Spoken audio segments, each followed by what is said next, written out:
Hello বন্ধুরা, সবাই কেমন আছো? আশা করি সবাই খুব ভালো আছো। আমিও খুব ভালো আছি। বাবুর শরীরটা একটু খারাপ আছে।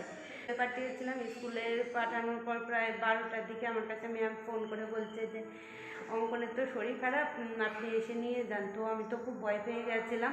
গেলাম, গিয়ে স্কুল থেকে নিয়ে এসেছি। নিয়ে আসার পর বললাম যে বাবা চল ডাক্তারের কাছে যাই। তা ডাক্তারের কাছে যেতে চাইলাম, ও যেতে চাচ্ছে না। বলছে আমি যাবো না, তুমি গিয়ে বাবাকে বলো। তারপর তোমাদের দাদাভাইকে বললাম ওষুধ নিয়ে আসার জন্য। তারপর ও ওষুধ নিয়ে আসবে, এক্ষুনি চলে আসবে, তাড়াতাড়ি আসবে। তো 8টা বাজতে যায়। তো সন্ধ্যাবেলা বাবু খিদে পেয়ে গেছে, কী করি। তো ভাবলাম যে ঘরে কলা আছে, তাই কলার বড়াটা বানিয়ে নিই। তো এই দেখো কলার বড়া বানানো হয়ে গেছে। তো কলার বড়াটা তোমরা হয়তো বাড়িতে, আজকে ভিডিওটা আমি এখান থেকেই শুরু করছি। তো ভাবলাম যে এখন আমি এই বড়াটা বানাবো। এই বড়াটা বানানোর জন্য আমার যেটা লাগবে কলা আর চিনি আর একটু ময়দা দিয়ে এটা ভালো করে মেখে নেব। মেখে 20 মিনিট অবধি রেখে দেবো। কিন্তু আমার রাখার টাইম ছিল না, বাবুর খুব খিদে পেয়ে গেছিলো, এই জন্য বানানোর জন্য চলে এসেছিলাম। তো বানানোর মেখে কিছুক্ষণ আমি রেখেছিলাম দেবো। প্রথমে একটা দিয়ে দেখলাম, দেখলাম যে না, তেলটা কিন্তু গরম আমার হয়ে গেছে। তো তেলটা যেহেতু গরম হয়ে গেছে, এবার পরপর কিছুটা দিয়ে দেবো। কিছুটা দিয়ে তারপর ভালো করে লাল করে নেড়ে ভেজে তুলে নেবো। এই দেখো এই পর্যায়ে আমার এরকম হয়েছে। এগুলো খেতে যারা, আমি জানি প্রায়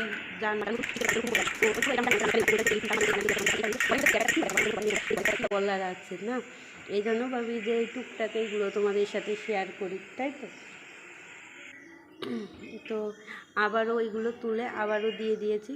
কিন্তু এবার যেহেতু অনেকটা দিয়েছি, এবার আর শেষ হচ্ছে না। তো এখন কি করি, দাঁড়িয়ে আছি, টাইম আর পাস করতে পারছি না।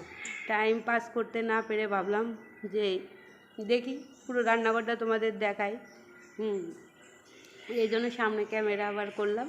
করে এখন কি করব, বাবু বারবার এসছে যে রান্না কত দূর হলো। বাবুর আর কিন্তু দেরি হচ্ছে না, বাবুর জোর খিদে পেয়ে গেছে।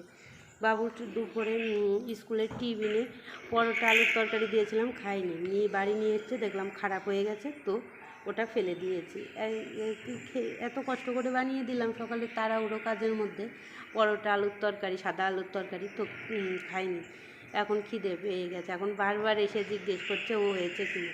আমার দাঁড়িয়ে থাকতে থাকতে পা ব্যথা করছে, এবার বসে পড়েছি।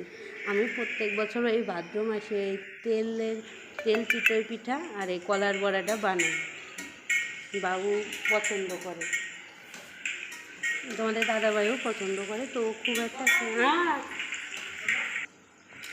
পাশের বাড়ির ওই একটা বাচ্চা এসেছিল, এটা দিয়েছি, খেতে দিয়ে আসলাম। আর যেটুকুনি আছে এটুকুনি ভেজে নেব। এটুকুনি ভাজা হয়ে গেলে পরে ভাজা শেষ হয়ে যাবে। রাত্রের জন্য রান্না করাই আছে। দুপুরে রান্না করেছিলাম পুঁটি মাছের ঝাল, আলু উস্ত ভাজা, মুসুরির ডাল, বাবু তো ছোটো মাছ খেতে পারে না, মুসুরির ডাল, আলু ভাজা। এখন ওইগুলো করা টরা সবই আছে, ফ্রিজে আছে, খাবারটা বের করে গরম করব আর একটু রাইস কুকারে ভাত রান্না করে নেব, ব্যাস রাত্রে রান্না শেষ। আর আমি সন্ধ্যাবেলা ভাত খাবে না, এসব খাবে, এসব খেলে আর ভাত খাওয়া যায় না, তাই বলে। তো যাই হোক, এখন হচ্ছে আমার এগুলো কিন্তু ভাজা হয়ে গেছে। তো আমার এখানে